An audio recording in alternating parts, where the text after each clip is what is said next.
Hey everybody, this is Sean, Madison BST. It's Madison BST. Remember, Babble, Scuttlebutt Talk podcast, episode 3. Very special episode 3 we got today. We got a friend of the shops, a friend of a lot of people in town. A very special guest, Robert Reynolds, is here with us today. And we're very happy to have him stop by and grace us with his presence. We're going to be doing a little talking about his history.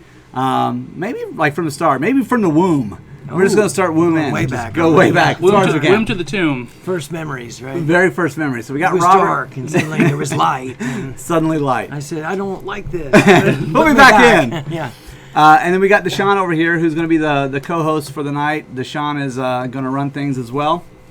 And I just want to turn things over to Deshaun. He has some stuff to talk about.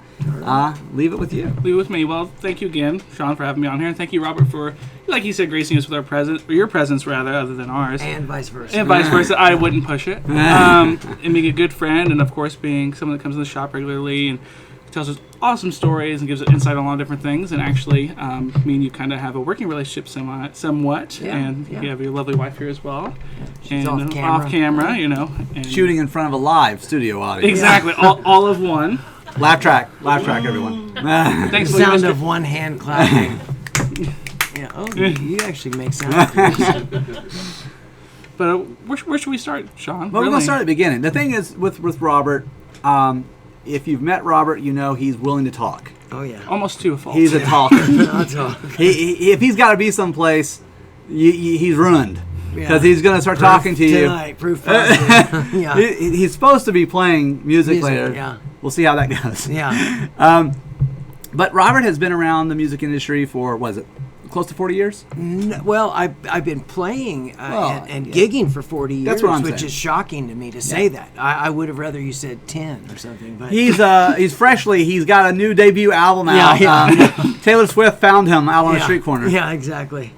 No, it's funny, but I'm actually approaching 30 years of being in the music industry. Truly. I wouldn't say the last 5 years I've put myself in the middle of it, but yeah, we're at 30 years now of being in the music industry and having music that is still a part of the music business. Yeah, absolutely. And that's not all. No. Robert is a collector. He's been around antiques all his life and vintage and oddities and all that.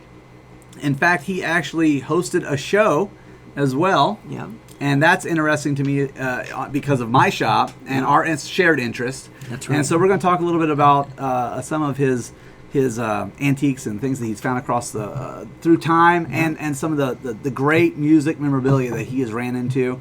And it's really interesting stuff. We're going to talk about some stories from the road, stories from his history. Yeah. So that's going to be a interesting thing to hear anyway. But as always, if you're listening, remember, podcast, our videos, subscribe, like, do all that. That helps us. We're still really new to this, so if you want to help us in any way, that's a start. And we're looking for advertisements. So anyone who wants to put their ads in, feel free to get with us. We'll do our best to help you out. So first off, Robert, you started in music, but where are you from? Well, I was born in Kansas City, Missouri, and I was born to a family of collectors. My mom was already, my first memories of my mom and I are going to estate sales in the late 60s. So, but I was also raised in two households. My grandparents, both on my mom's side and dad's side, were households full of antiques, like genuine collectors. So I was around antiques my whole life, and it's probably what really the friendship, if I'm to describe why I love buy, sell, trade, and why I've become friends with the shop and therefore the owner and employees. The other owner. Yeah, the owner and employees. We'll talk. But it's because I could sit around doing this all day, every day. And have just as much fun. And be as happy as anything else I've ever done in my life. In fact, I think I have shop envy. I think I'm down here because, how many times have I said to Michelle, I guess if I could reinvent myself, it would be probably doing some version of what you do. I did do it briefly. You mentioned my TV show that I helped create. which came out on CMT. They did a full season with us, 10 episodes, called Raiders of Rock. And though it was not modeled on American Pickers, because when we conceptualized this show, there was no American Pickers yet. I know Mike a little bit now, and Mike and I have a common sort of story in that we both pitched our shows for a long time before anyone took interest. His, of course, is the story of immense success. It's just a brand like you dream of having, American Pickers, and of course his stores in Iowa and in Nashville. Mike's a great guy, Mike Wolf. But we were both pitching shows, not knowing that he had this great idea, which I think is an amazing show. And we had, I think, a cool idea as well. And ours was buying and selling music memorabilia, like lost artifacts. We were always dreaming of holy grail finds, Which lost, you had. Yes, and Which we you did had. have some. We did. Yeah. So I guess we get into that. But that is, to put this on a kind of a level thing here today, my interest in the shop, and the reason we've become such close friends is, besides that you sell musical gear too, that helps. Get into that later. But besides that, it's because we have that common language, right? Yeah, So, for sure. yeah. It's something that there's a handful of people that I deal with on any given day who I feel truly gets it, and you've been around it long enough, and you do get it, and that's what makes you interesting, because that usually is somebody who has been around this, and this has been their business. This is not your business. You clearly don't need to go out and hunt for antiques most of your life. You like doing it. I and there's still a difference. love it, and I'm grateful that I have a partner who keeps it in check, because I can run amok. I think we've talked about We that. both can. Yeah. And you have a partner that kind of She tries. Yeah. Yeah. Mostly not well. yeah. It's to no avail, right? Yeah, absolutely. Well, you've got the reason to you're doing what I probably wished I'd always done, but you got to bear in mind that to tell the backstory on that is that my mother raised 7 children. I'm the firstborn of 7. She raised 7 of us with no real appreciable, there was no college degree, so she could go work as a, in a certain field, or she didn't have the ability to work as a paralegal or something that would have been, a learned degree kind of it was more steady. fallback. and Nothing built steady. in. Yeah. She could have been a waitress, but she was sort of antisocial. The only thing she did really, really well was pick collectibles and antiques and speculating. Yeah. And she raised 7 of us, by and large, without my dad's assistance, sadly. I love my dad, but, it just didn't happen the way it should have happened, and my mom was kind of on her own for a lot of years. Right. And it was through antiques. So I know the dark side of it. I know how hard it is. I know the thievery that's going on and the advantage taking. I also know the mistakes made that are honest mistakes, selling something because you didn't do your research. Due diligence. Yeah, that's right. But I also know the moments when my mom's $5 investment became a $6,000 return. So, those happen too. Those are nice. And that was clearly something that was able to not just sustain you guys, but it actually built something into you. Yeah, right. As well. So, I mean, you are not a typical run-of-the-mill person who has just randomly encountered antiques. You have a great eye for antiques, so it was built into you enough at an early age that you can also you recognize value, you recognize craftsmanship, quality, and that's something that it's hard for people to really notice anymore. So if you add to that this guy that had little to nothing in his late 20s and still was hoping that his musical dream could happen, formed the Mavericks with Raul and Paul, and before you know it, I'm heading into Nashville with a real opportunity to make something of this dream. And from 1992 forward, we began to really, really have impact. And then your collecting is fed by this.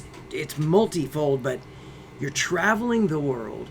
You've got lots of free time during the day between shows, and you're starting to get paid well.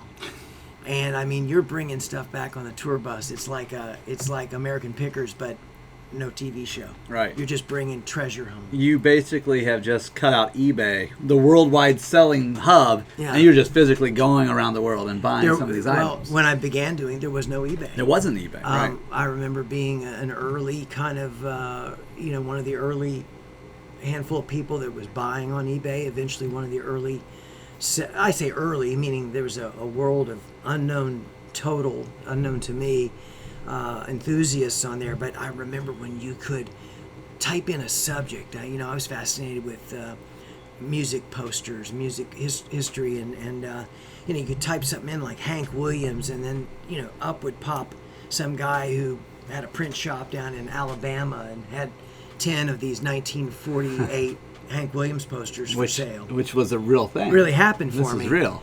Yeah, and posters that would be worth, say, roughly in a couple of $1,000s, and he's like, well, I've got this print shop now, and lo and behold, there's a stack of these, in great shape, and what about $500 a poster? Well, sure, and if you're a flipper, you can buy that $500 poster and quickly turn it into a $1,000 or $1,500 poster. Let me ask you a question now. When you were touring with the Mavericks, yeah, and you were going around the world and you were running into stuff right and left that you found interesting, was your mindset still flipping, or was it really just, no, I just want to hold them? Oh, I had no care about flipping. I if anything in that period, it was, love to give people a gift, love to pass on a great treasure to someone that showed enthusiasm for the same thing. But I did not flip. I had no reason to flip. Right, and that's what I was getting at. I was amassing too much. You were collecting in the true sense. Oh, and then some of it would almost appear like,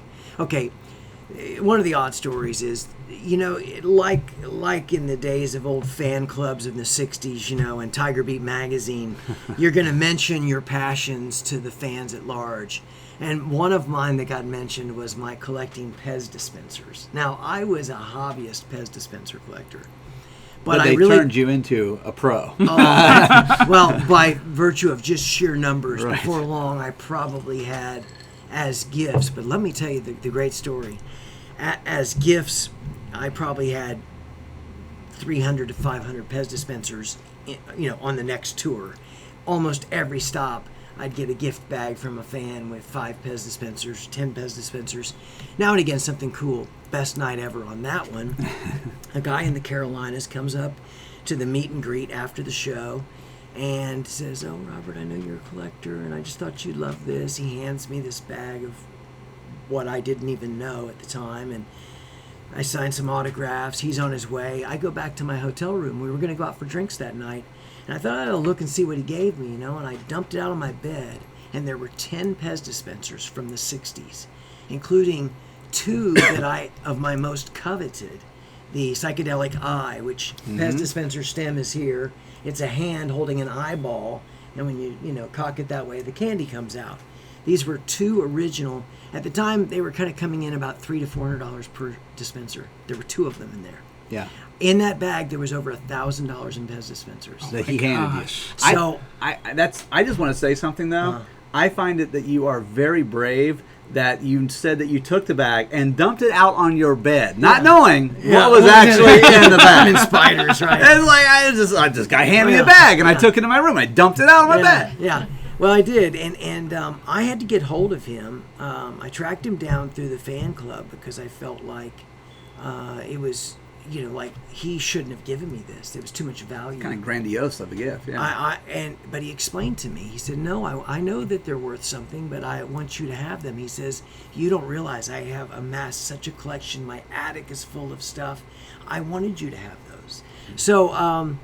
It's a true story. I mean, there was easily about $1,100 worth of Pez dispensers in that little bag. So most often I was given modern dispensers, and before long, I really did need to part with some and give them to kids or charities or donate some somewhere. Had to figure out a way to get rid of some of them. Yeah, there were just too many duplicates of the modern things. But my collection of real good and valuable Pez dispensers grew pretty nicely in that era. It's always nice to have people give you anything. Gifts are nice, but when you don't even know the people and they come up. It's kind of amazing. And segueing into this, I myself collect, and I collect gold coins. So anyone listening that wants to meet and greet, I'll take a bag and I'll dump it on my bed, not knowing what's in there either. But I mean, I do collect gold or something. Krugerrands, that's a start. Yeah, a start. Yeah. Well, it's funny because we used to say that after my Pez dispenser announcement and the huge quantity of Pez dispensers that I received, we had all decided we better state something of more of real worth. quality. Yeah. So we all said, well, let's just say gold Krugerrands. That way we can. That's what you said too? Yeah. We're on the so same. We're on the same page. Oh my God, that's really hilarious. Did, so. Well, I mean, these stories are something that you've built over a lifetime in the music industry, really. And you've got countless stories. I'm going to ask you something right now because I have heard a lot of these stories. And he's got so many great stories, so many funny stories, so many just interesting stories. Yeah. I want to know a story that is a story that you wouldn't normally tell. It's a story that's kind of off the radar, maybe something that you don't even think about much, something that's a little weird, something that you can just drop in on us and people who are actually listening. Something that you wouldn't normally talk about, an odd story that occurred, maybe funny, weird, whatever. Something that I haven't heard. This is something dark's going to come out. I don't have to be dark. It's not like you walk down an alley and then a guy went to mug you. You killed a dude. I wasn't hungry, and a guy he tried. I broke his neck. I ain't gonna lie. I left him there. I left him. I had a show to perform. I'm not talking about anything that dark, but if you've got a story that you just normally don't tell, or something that doesn't come up very there often. are funny ones, and I expected to just be able to riff off one after another here, rifle fire, but. One that I kind of tell that's a bit unique goes back to it's rather funny. Fame is weird, and as if I really know what it is, because I think all I did is just get a glimpse of it and have this slightly attached to me via the Mavericks for a period of a decade or two, but fame is kind of odd, and I do believe I got the best of it. I got to sort of toy with fame as though it were real, but also not really have it overwhelm my life. I had some of the trappings of what people aspire to in music, but one of the funny early stories is we were forced to do things I look back on that I wished I'd just said no. Silly, ridiculous things that you almost get sort of groomed to say yes to all kinds of unusual things. But there was a charity event happened every year in Nashville. I'm out of my league going to do these things at this point. We're newly signed. We don't really add up to a hill of anything, and I'm out on it's a charity softball game. Two of the big competing radio stations in Nashville would have this huge charity softball game, and they would get uber stars to come play. So you'd have your Garth Brookses and your Winona Judds and your Reba McEntyres out there, and eventually you'd have your Faith Hills and your Tim McGraws and all these big names out there. And I'm out there, we're nobodies, but it's common to also have up-and-comers, these new acts, baby acts we used to call them. So I'm out there throwing the ball, warming up, as if I know anything about softball. I'm warming up on the field in a league of my own. You don't want to pull a hammy. No, I don't. I want to be ready for the game. I'm stretching, but I'm out there pitching the ball back and forth with Paul, the drummer of the band, the Mavericks. And you're using the correct word, pitching. That was good usage. Yeah, thank you. We're talking about football. It implies knowledge of the sport of the game. So I'm out there, and lo and behold, I keep hearing this like, Robert, from the stands through the fence, and I think they've got to be talking about a different Robert. And then Robert Reynolds. And I'm looking around, I'm so at this point so unfamiliar with any idea that any notion that people would know us, And Paul's going, they didn't want you. You don't say. There's all these fans, clamoring at the what do you call the backstop? The backstop. The backstop. Dugout. The dugout. Yeah. They're climbing the fences, they're Garth Brooks and Faith Hill and all this stuff, and I hear Robert, and I'm kind of like, God, and I've got anxiety. I'm like, I can't play like this. what could they want, and they're going, Robert Reynolds of the Mavericks. Very specific. And That was me their screaming. Pen and paper, and they're kind of putting it through the chain link fence, and Paul's like, they want your autograph, and I'm like, I don't know anything about this. So I'm like, he goes, go speak to him.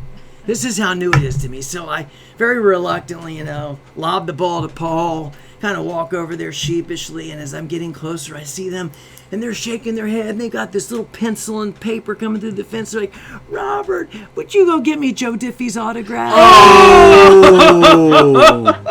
I mean, true as I sit here, that happened. Oh! I got lightheaded. I literally, I thought I was going to faint from the immediate sort of, humility. Did you? Now, see, this is a question. Now, did you react in a very pull back kind of like? I got them the autograph they wanted. You went and did it. Oh yeah, I did it. What was I gonna do? I see. I don't know. I feel like there's a cage. I'm glad there'd be a cage because I wanted to just go right through it. No, I was always the guy who's gonna help somebody out. That's true. That fits you. But we go get Joe Diffie. Yeah, would you get me Joe Diffie's autograph? I'm like, oh yeah, sure, I'll do that. Like you're a Joe, would you sign this autograph for these?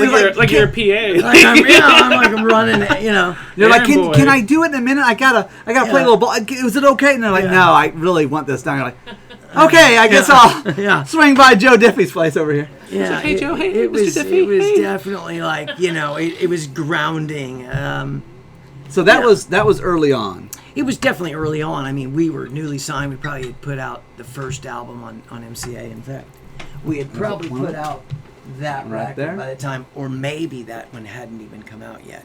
So, but they knew your name. They knew my name, and with some it's people, almost odd. I look back on it, it's like, were they just messing with me? Because Did you have a shirt? It was oddly kind of, it was kind of cruel. That's pretty cruel. It's a little cruel. People can be cruel. That's pretty dark, right there. Yeah, Sean, you sure are. It happens. Yeah. Oh my, that's a good story. I was asking for something. I don't know. I have not heard that story. It's a great story. Heard it here, folks. Heard it here. That's right. You've got great memorabilia stories, and I just want to do a quick one because let me just make sure people understand. There are roller coasters in the world. Ooh. And we see them, and you go, that's a roller coaster. I ride those. Yeah. Not too many people would say, that's a roller coaster. I might own one of those one day. Yeah.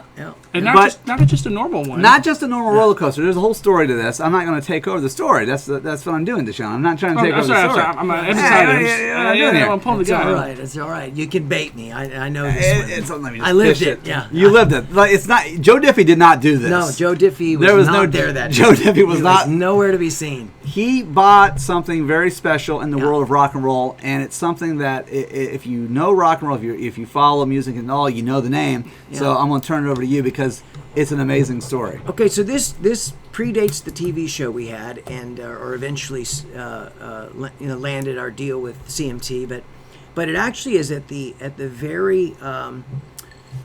very beginning of this show. I had thought in conceptualizing it, there weren't many shows like this. I don't even recall a Pawn Stars at this time or anything like it, but reality TV was kind of simmering and beginning to bubble up.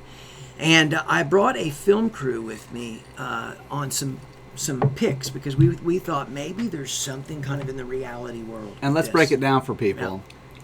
What you see, what he's talking about, picking, is a real thing. This is not something created by Pawn Stars or, of course, by American Pickers. No. This is something that you do as a shop like me. We go out and we buy things, we look for things, we buy estates, and you speculate. Yeah. He's been doing it, and so these shows you see are based on reality. This is what people really do. Right. And this is what he was doing. It's what my mom did to feed us, and a good pick meant we paid the light bill. A bad pick meant you literally were at risk of not having groceries or something. But at this point in my life, we had this idea that there's something to our musical archaeology, if you will. In fact, we called it rock and roll archaeology, and eventually came up with the name Rockology, which is still in use. My old partner on the TV show has the brand today, and so you can check it out online. But we hired a guy to come with us and just film stuff, see what happens. But in this particular adventure, we were going down to Memphis to the old Liberty Land Museum, amusement park. Sorry. And it was being shuttered. It had been closed for almost a year at this point, and it was a long-standing Memphis folks had long treasured this park, predating its name as Liberty Land in the probably happened in 70s. 76, It did. probably during the- exactly. yeah. You're on the right track there. 76, it's rebranded as Liberty Land, but it predated it. That coaster, I think, had been there since the 20s. Wooden, And very wooden. a wooden roller coaster. In fact, we went down hoping to buy the lead car, which was sitting out front. It was no longer running the tracks. There were new cars running the tracks at the Zippin' Pippin. Elvis's favorite roller coaster. This thing was practically in his backyard by the time that he had Graceland. It's not far from Graceland. And Elvis loved Liberty Land to the point that he rented it many times in his life. In Elvis's heyday, he would rent the park through the overnight hours so he could have it to himself. He and 20 or 30 or 50 friends or 10 friends. Even close to his death. Weeks before his death. Yeah. 2 weeks before his death, he rents the park again. In fact, we had, we went and bought, we were looking for real archival stuff. We were looking for ephemera, anything left over from the Elvis era, and we had at times like their Ledgers. the documents, the ledgers that would say, Elvis had the park from such and such time on whatever date. They had 120 corn dogs, Which blah, was blah, great. blah. That's what I was waiting for you to say. I could. That was fantastic. And how many It was people? on there. And what's great is he didn't bring many people with him. No. So he probably ate, 60 of the 120. Right. That's speculation. No, I think 8 more. He probably like 8. I'm just going to go out on a limb and say it happened 2 weeks before his death. I think those corn dogs killed him. It could be. It could have been. It's not that sandwich on the toilet. It was the corn dog. It was the corn dogs. But it shows though the amount of the. Not many people came with him. It was a handful of friends, and his ledgers proved what. And jokes aside, big fan of Elvis's. Now I grew up in a household where my mom was the Elvis fan, I was the Beatle fan, so there was the big debate. Same way with my parents, my mom and me. And my business partner in the TV show, a longtime business partner, we had a museum together and all this. Steven, he was the Elvis guy. He was the true authority on Elvis. He knew this stuff deeply. In fact, I am certain he had us tracking the auction when they were selling out what Liberty Land would have on the auction block that day. There's a bit of funny story.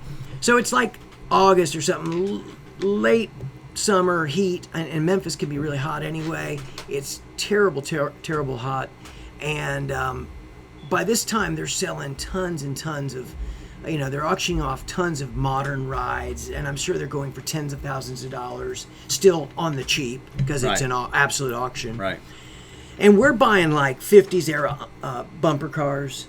We're buying all kinds of cool stuff, little popcorn machines, whatever. But we want stuff that would have been touching Elvis's, the real like, the picture perfect Elvis, if you will. And including, of course, the Zippin' Pippin and that one car. To make a long story short, things that you can connect, things that are direct, things that would say, hey, Elvis has maybe even spoken about these things. Elvis has been on them. He was into it. Oh, into it. It's well documented. And this car sat out front and was noted to be Elvis's favorite car because it was the lead car. So I get there, and it's late in the day. It's going to be the final auction. And when I finally ask them, can I just bid on the one car, they say no. Right. They're not going to let even though they'd already pulled this car off. It's been on display. Yeah, it's just for been years. on display. Correct. So they still were going to lump it all in. I don't know if it was because they were smart and they just wanted to sell it. If that was the interesting piece, they wanted to stimulate the entire coaster. But there's a liability with this coaster. If you buy this coaster, you got to be able to move it, or you're responsible for what happens next. And we're not thinking like that. We want that car. So they started the bidding somewhere like 30 or 40,000, someplace we'd never be wanting that car, even if you could flip it for 10 or 20,000. And 10 might be realistic, but maybe not. We're not going $30,000 for a roller coaster. But funny enough, he calls out. He's frustrated. Nobody's bidding. And he goes, well, where do you want me to start the bidding, right? And we shout out $1,000. We just went $1,000, and so he starts the bidding. Because you start, at least you're getting it going for That's that. right, get it going.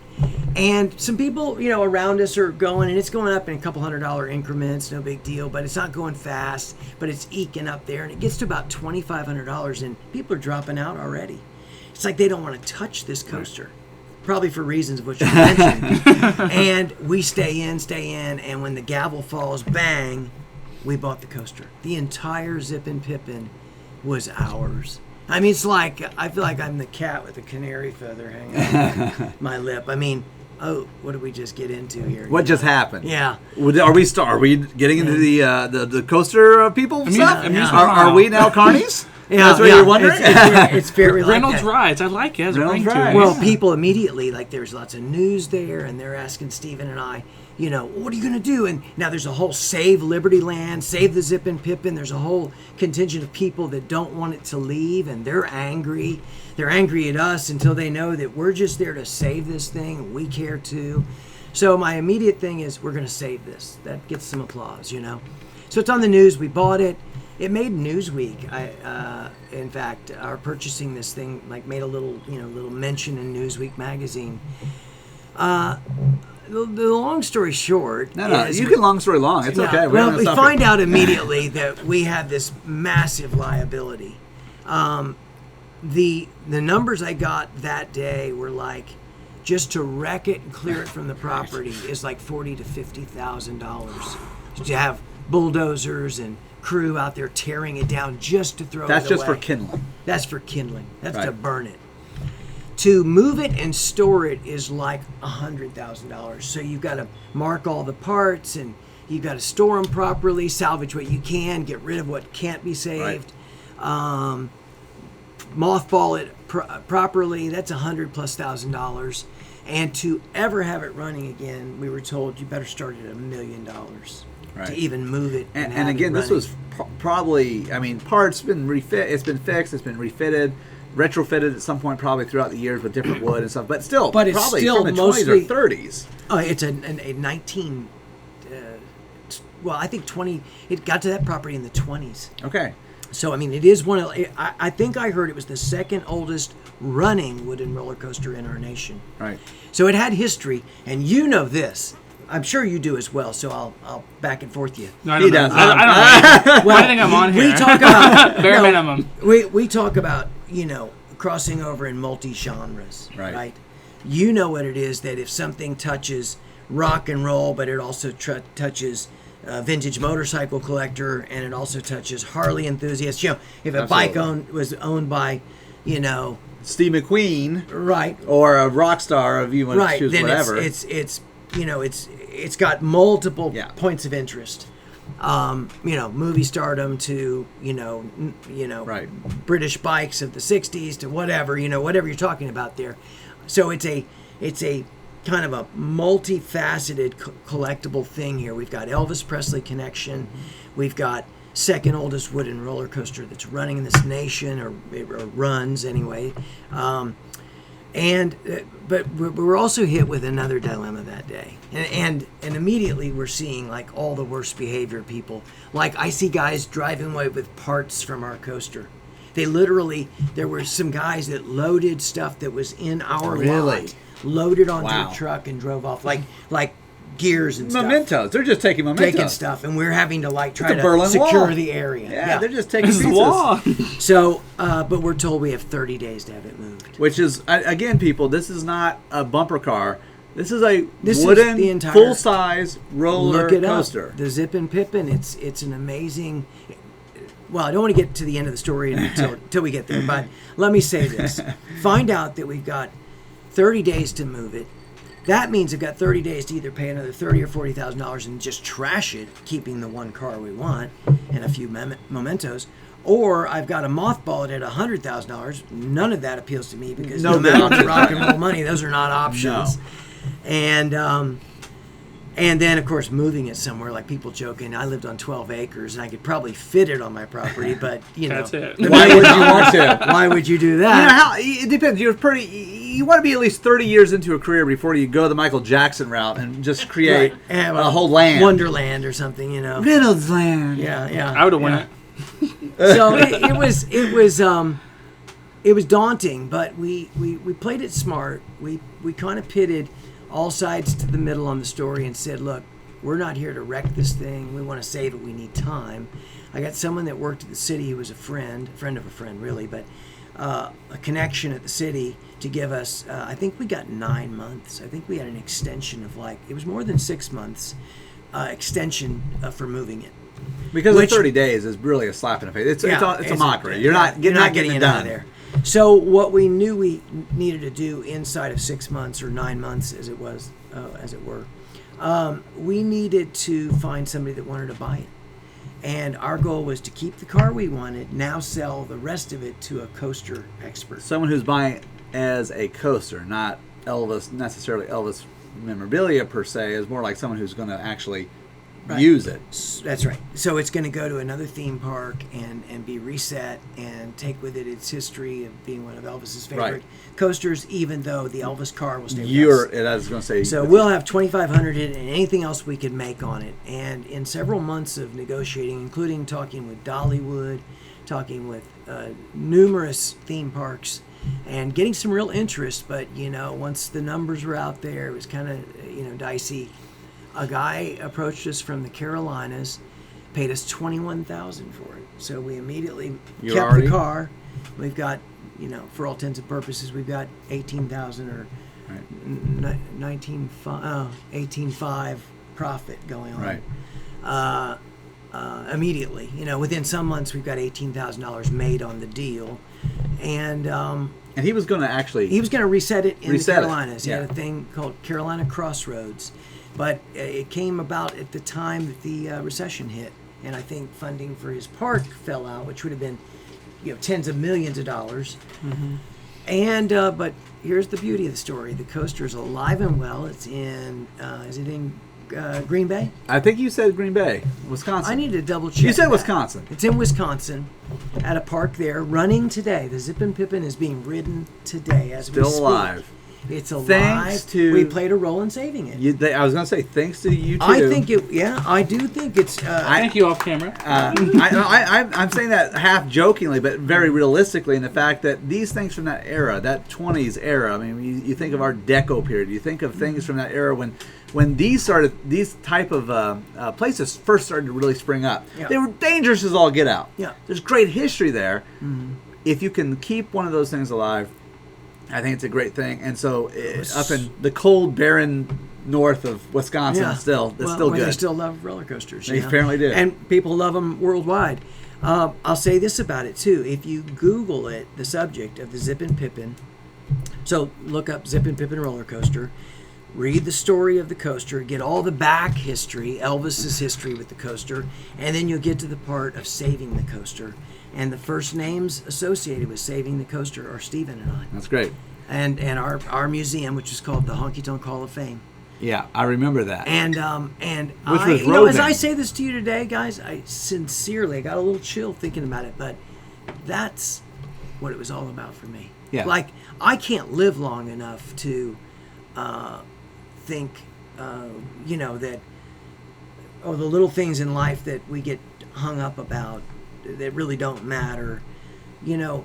I'm not here forever, but there's a chance that coaster could live on years beyond me. Right. And if you play a role in saving something, a treasure, like this shop is full of cool treasures, that's pretty neat. It's special to attach to, So I'm excited. That is truly special. All I can say, I just hope that roller coaster doesn't kill anyone. so we got a good flow going here. Does it bust the vibe? Everyone knows that I'm going to a rehearsal tonight, right? We may as well say it on camera. Can I look at my phone? Oh yeah, feel free. We're pretty free, right? We don't lock phones up here at Madison Babble Scuttlebutt and Talk. Yes, he does. It's pretty. Don't lie on camera. I told you. Please don't hit me. You'll get please don't hit me. 3 strikes. You're gonna get 3 strikes. I already have 2. Oh, you make me do these things to you. Okay, it's not something I want to do. It's something that you're forcing me to do. I'm sorry, You Dad. remember to keep your mouth shut. Okay, look down. Never eye contact. Just no, you know better. Madison BST. The thing is, while we're doing this, might as well do a little talking. Again, if you are listening to this, remember that we are available on YouTube. We're going to have the video, but we're now on iTunes. Official. So on iTunes podcast. Thank you. Congrats on that. I don't know if it means much, but thank you very much. iTunes podcast, so you'll be able to listen on your iPhone and also on SoundCloud if you're on on an Android operating device, like one of those people. I'm joking. So Okay. I need to tell friends around the world and old Mavericks fans and friends of mine when this will likely be up. What do I tell them? Let's see. It's Thursday, so Probably next year. December looks pretty good. No, We're gonna go with. It's probably gonna be sometime this weekend. So Okay. I'm saying that if you're watching, if you're listening right now, you should be listening to it On- at the start of at least Saturday or Sunday, probably when we'll be able to get it actually. But if up you're and listening to running. this on Tuesday because it just came out, just blame Sean. It's his fault. You blame me because we'll have to do some editing, like cutting stuff together. But that's what we're going to hope for. I got it. Now, your life has been with music and collectibles, but I'm going to go back to music. So you actually have been around a lot of musical people for right. years and years. Oh, God, yeah. I mean, I got to live. My childhood dreams became real for me. Yeah. very much so, yeah. And you were. How old were you when the Mavericks actually really first album release? Well, there's an album that predates this. I think you had a copy somewhere nearby, but Is it That this one right here? That's my copy, guys. so this album, I am. This is very nice quality. Believe it or right not, I'm already Open it up. 29 by the time this record is You're being made. So I'm 29. in my late 20s now. You don't look 29. I was gonna say But 22, the reality is, 23. all of my 20s, I was doing what you do to work towards a dream. You know, I'm playing in bands and writing songs, and so I. Yeah, there's a new poster. This Pretty is not crazy, from isn't it? 29. No, This no, is recent. Yeah, still doing, Quality. still making music. You Yeah, are, yeah. absolutely. You So- don't stop if you're a musician. No, you don't. You don't really have a choice, do you? No. You know, it's funny. If, in a lot of ways, particularly as it relates to kind of classic rock stories where 18 and 20-year-old guys finally get the break they've been looking for, and they got their first record coming out and they're 22, the Beatles, you know. That story isn't exactly my story, but everything else lines up in a similar way. I'm holding on to my dream at 24 and 25, and by 26, I've got my best friend is this drummer that is amazing, and we're like brothers that, you know, an older brother to me like I'd never had because I was the oldest in my family, oldest sibling. So we got, you know, we're starting to get closer to the dream, and I'm 27 when we started the band. So, you know, it's not too far off of that, and, you know, musicians were always stunted a little bit, so I probably was like a 20-year-old or at best. But yeah, it's kind of cool. By 28 and 29, there are tangible realities, things that I can touch and feel that are happening that indicate this band is going somewhere. It's actually going somewhere. Yeah, It's actually yeah. becoming something. Yeah, that's right. But two things I want to lead into. The first one, though, is a story that you told me in my shop here. You heard a song on my playlist, and you stopped me. You're like, wait a minute, what? Who's playing the song? You got this on just some random, or you know? I said, no, this is my choice. I choose my music in my shop. This is a song that I've chosen. Like, I got a story about this. Now, if you've never met Robert, and you've never talked to him for any amount of time, usually within a 5-minute period, Robert's got a story that he can tell you. Yeah. It's like 6 degrees of life. Yeah, that's with something. Robert. So here's the song. It was on my playlist. I like the song. I like the band. And he said, I got a story about that. I will come in tomorrow. I want to show you something. I want to tell you something. I got a story. And the song was Shadow Stabbing. Now, if you haven't heard the song, it's by... It's a great story. This is how weird life. Go ahead. It is. It's fantastic. And this is one of those stories that I love to tell about Robert. Yeah. Because it was just random. Like, he just heard my music that I'm picking, and I'm picking the song because I like it, and he has a whole story about it that's 30 years in the making. Yeah, yeah. So, I'm not going to tell you the whole story. I'll let him tell it. But ultimately, he says, wait a minute. I know the song. Yeah, I got a story. So he comes in the next day, and he's got pictures. Yeah, yeah. He's got actual pictures. Now, I am not a picture person. I have very few pictures I've ever kept in my life. I think Robert may have a dossier that may fill up a room. I have pictures of you. That you Do you have pictures of me? Wow. Okay. So he's got this folder, this small picture book, and he starts opening up and showing me when he was in Paris in 1987. Six. That's what I was thinking. 86. Yeah, you had it the first time. I can tell you about Yeah, this. I almost said 6. Yeah. And he's got this book, and he's telling me the story. the band is Cake. Yeah, yeah. Now, in 1986, there was no band called Cake, and if there was a band called Cake, it wasn't this band called Cake. No. So he goes to Paris. He's traveling. He's living like all random. This whole thing was random. It's complete random. Yeah. Now, the chances of having two people that become successful in a singular endeavor meet up randomly at a point when they are not actually famous or are accredited for what they're doing is already rare. But he meets John in Paris. I did. Randomly. Yeah. When you're with some and he other made an people. impact on me. And he made an impact to the point that you remembered. I never forgot him. Never when forgot. I heard Cake on the radio, I knew I was You knew hearing that song. something familiar. Yeah. And it blew me away. I'm like, wait a minute. Why do I know this? Right. Because it was years later. We're talking now like 7-8 years later, maybe even more. Right. Okay, more. backing up. I go to Paris with the drummer of the Mavericks. There is no Mavericks yet. Right. The This Mavericks doesn't was exist. But Paul and I are 89? best friends. It's 1986. Mavericks form in 89. That's correct. You got it. Mm-hmm. Paul and I are going to Europe to see his folks. They live in Frankfurt, Germany. But we're going to go around. We wanted to start a busking group. We wanted to play on the streets like they do in New Orleans and all the great cities of Europe. Which is what we want to do here, too. Yeah, We want to and do that. That's I not know. a bad And idea. I talked about this and the other day. I talked Yeah, to Sean, absolutely. and Sean's like, So "Ooh, I want to do something like that. Have a busking corner here, you know. All right, so we wanted to kind of drift around just like you do. Of course, we basically just wanted to go to Europe. We're 20 at the time. I was 24, Absolutely. and backpack around Europe, which we do. I get off a train that morning in Paris, and this guy just randomly says, "Hey guys, you just arriving? Man, you guys check this out." And he hands me this like little card for a hostel on Rue de Forcey. I remember it like I remember my own addresses. I actually remember.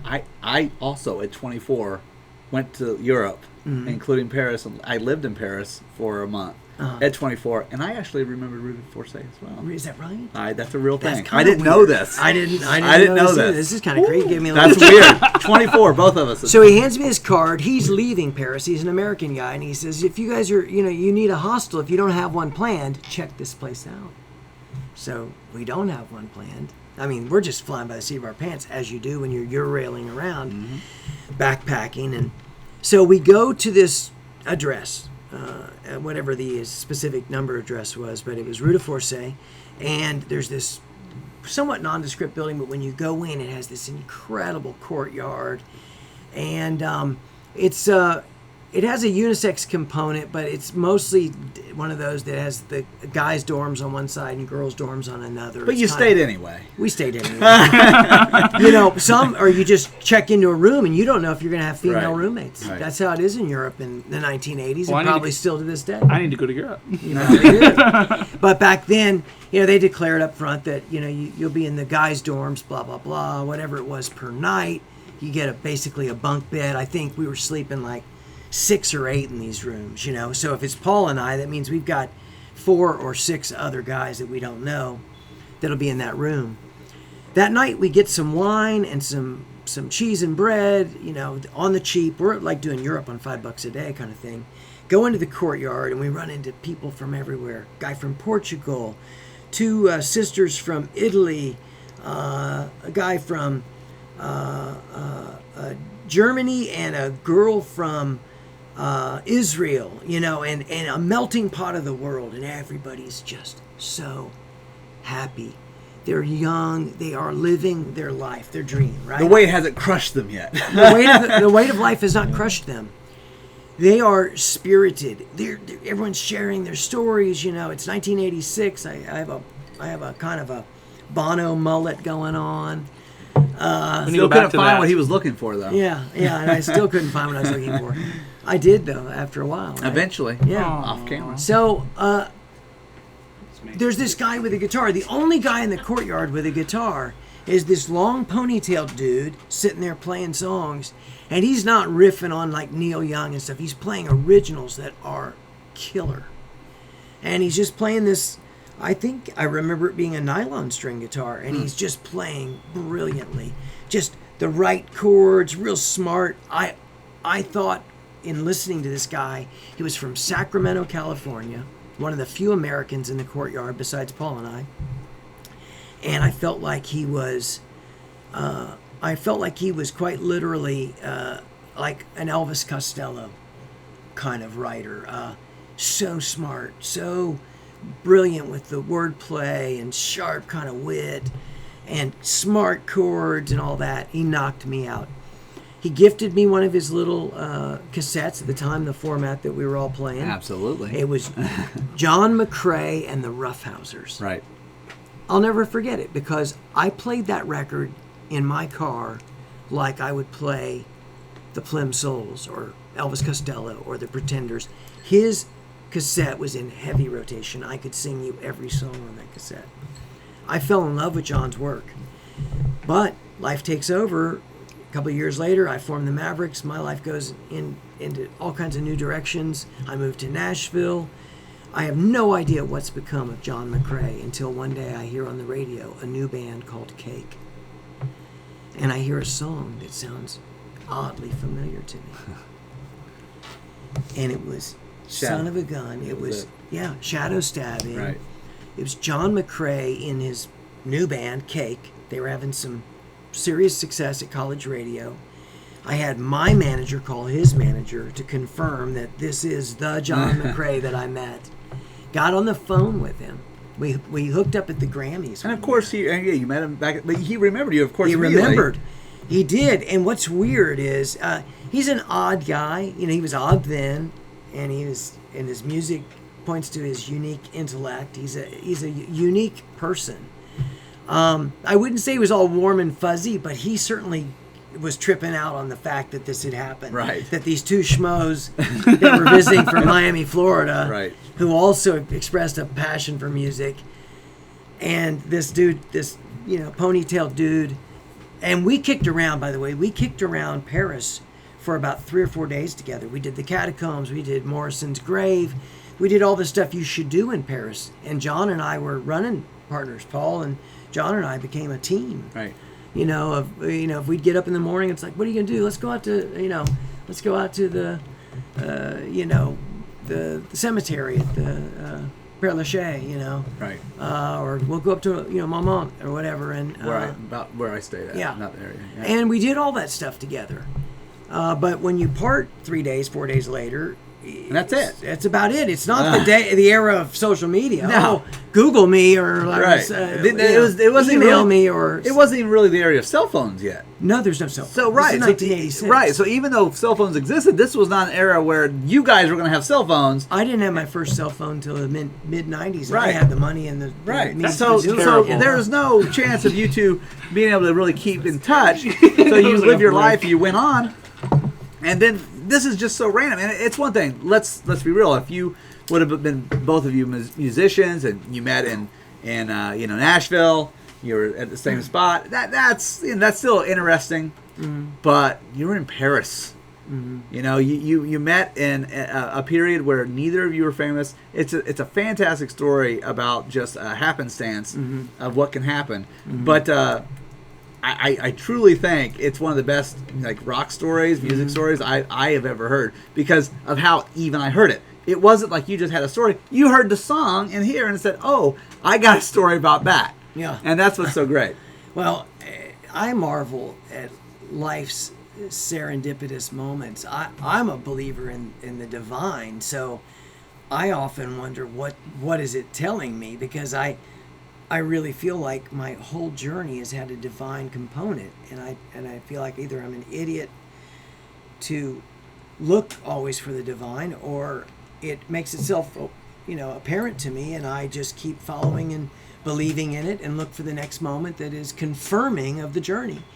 But little things like that, I tell you, and I say this is probably the deepest moment yet. It's not about a little flippant, encounter.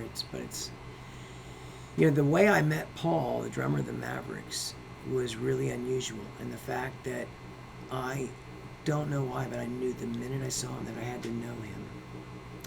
I knew it down deep, like fundamentally down deep. I need to know this guy. And he was playing music one night in a club.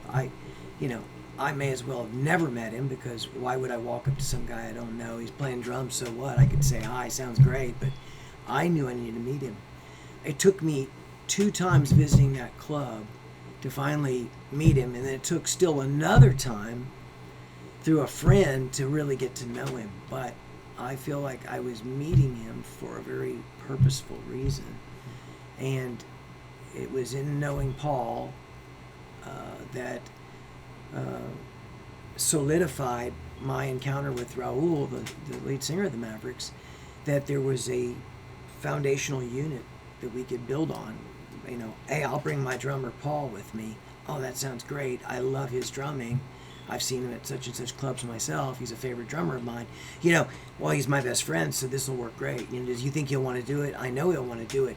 And I met Paul easily 2 years or even 2.5 years before there was a Mavericks. Okay. Now, anybody can make light of that and go, oh, it's just, life does that, you know. But that night, I had this very, very deep sense inside myself, a calling, a yearning that said, you need to meet him. And I told a friend that was with me, I have to meet him, and I don't know why. Yeah. I said that. So, what do you think? It was something about his playing, like just resonated His playing, with you? it was his personality, and I can't tell you the rest, because why, you know. Well, people, I understand that. I just felt a draw to him that felt like Yeah. there was something momentous to it, and I don't know why. And that's what's weird. But that's why I say it's kind of heavy and kind of trippy to break it down that way. But people click. yeah. Fall Art Camp with Jacob Loudon will be happening October 16th and 17th from 10 a.m. to 2 p.m. 2-day event at Richwood on the River, a beautiful location there in Milton, Kentucky, on Highway 36. It's going to be an ages 8 to 14 event, $35 per person. Bring your own lunch. 2-day event. It's going to be a great thing that Jacob's doing, putting it on for the kids. Be making a lot of hands-on art projects, crafts. If you would like to, if you're interested in the event, contact Hannah Rose Haggerty at gmail.com. That's Hannah Rose Haggerty, HannahRosehaggerty at gmail.com. Thanks again to Jacob for sponsoring our episode. Again, check out Fall Art Camp with Jacob Loudon, October 16th and 17th. Thank you. All right, we're going to be back here with Robert Reynolds, and we had to take a pause because, you know, some of us just, we got issues, you know. Yeah. We Diva. I had to pee. I ain't gonna lie. This segment brought to you by. Segment brought to you by whatever pill makes you not do that. Yeah.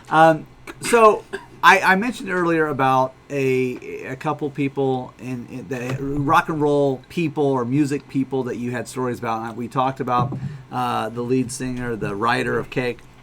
There's another person that you met in your life that was a musician, and somehow along the way you met them and you ended up married to them. Oh, that's true. That did happen. That did happen. Yeah, I say respectfully, you know, a life in chapters. I believe in chapters. I mean, I'm blessed. Let me answer it in a roundabout way that includes my wife, my partner, Michelle. I came to my new partnership. I came to it with no children, therefore no grandchildren. And Michelle has gifted me not only with her love, but with the love of these 6 amazing grandchildren. Probably one of the most amazing things I've come to know is how much I can love these kids and be loved by them. It's not a joke. It's not said for effect. It's as true as I'm sitting here. But a life in chapters is what it is, and Michelle and I have had to reconcile that. You know, like the other day, her mom goes, "Oh, some church folks have just brought it to our attention that they didn't realize you'd been married to Trisha Yearwood." You know, like, well, Mom, that'll never go away. It's in the history books. Wikipedia somehow figured that one out. Yeah, that's right. But I don't dodge it because, look, I can tell you in plain speak that she is an awesome person. It was a marriage for that period of time. It must have fit what we were doing then, because I can't reflect on it and make sense of it today. It doesn't connect to who I am today. Very separate life. It is very separate, and I think it was I know that she's this awesome person. That much is clear to me looking back. She's really a good person. I think she would concur that she's where she should be. She and Garth are married now a lot of years. She was good when my mom died, and that was after our divorce. So Trisha is golden in my book. We had fun, no doubt. We were on the same label. I met her at a party that our label was a part of, a big industry party. Every muckety muck in the music, in country music at the time was there. We had such a fun time in that era. But man, it's almost like the Mavericks. It's like I've got distance now. I'm like at the 30,000 foot view, and I don't speak with regret. And at the same time, I don't speak. There's not an ounce of longing. It's like you couldn't entice me back. The whimsical story I'll tell you is people always ask, did she cook great food? Well, she didn't cook any food that I remember. I have a feeling it's very different now.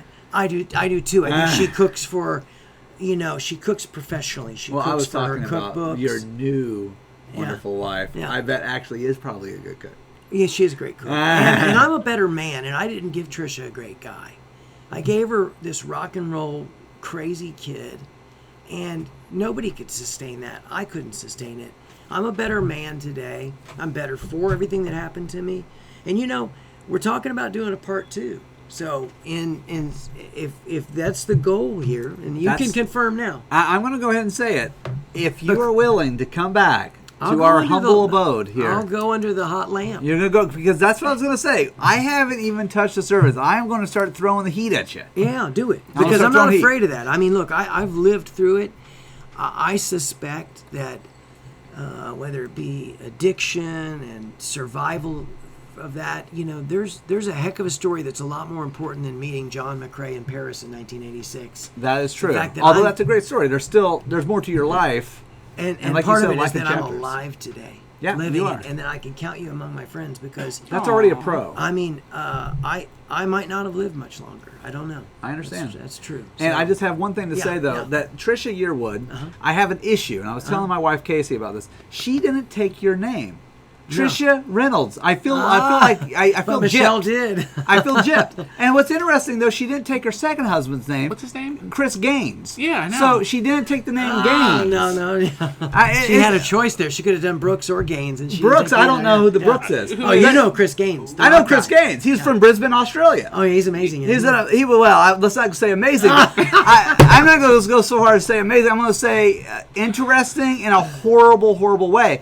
But the thing is that she married Chris Gaines. If you're listening, you don't know Chris Gaines, of course, Australian 1999 musician, had one album, didn't really do that work, but it's someone who is lost in you. There you go. Someone who's out there. His hair. You guys are too much. His hair very dark, synthetic. very dark. No, it might have been real. If it was real, it was fantastic. But I mean, no, fantastic. Yeah. That is funny. There was no taking of name. She was already on her. I'll give you one bit of history. She was on her 3rd single of her first album. She'd already gone gold, not yet platinum, on that album, which would later go like double platinum and maybe further now. She was on the 3rd single when I met her, and I suspect from accountants whispering in her ear about prenups to managers saying, why are you marrying him, to you're not going to change your name to Trisha Reynolds. But if I can end it on a bright note, she proved to be a real good human being in one chapter of darkness in my life, and that's my mother's death. So for that, I'm eternally grateful, and I'm really glad that she lives this life that seems so like her. I would rather see her happy than out there doing music that is subpar for her. She's carved out a career that's unique, and God bless her for it, man. And that's what's great is for people to have a relationship that has separated, it's moved on, and that you still have good things to say about her, and that's already a plus, and it's something that's already rare, and it's nice to hear from you, which I would have already expected to hear from you in the first place. So how about this? Let's commit on camera. Let's commit to a part 2. Let's dig deep. We're gonna do part 2. And we can come out of the hole with some light stuff too. And I want to play a song on the next part. No, definitely. We want that. We're Yeah. going to make you play. We're going Maybe to a force it couple. out of you. Yeah. Can Okay. I play 2? All right. It's going to be fantastic. So if you're listening, remember there's going to be a part 2. Also, I just Stay want to tuned. quickly Yeah. say, Phil, who was our normal host, is going to be leaving. He's going to probably be coming back here and there as a guest fill-in host, but he's taking a new job, so he's going to be far. He's off camera right now, but Who? he's going to be back at some point. Thank you, Phil, for helping us out. And he's going to be behind the scenes, still working for us, doing some stuff. Again, if you're listening, remember to subscribe. If you like us, follow us. Yeah. We're going to be on iTunes. Remember to on iTunes. check our other videos out, all of our stuff.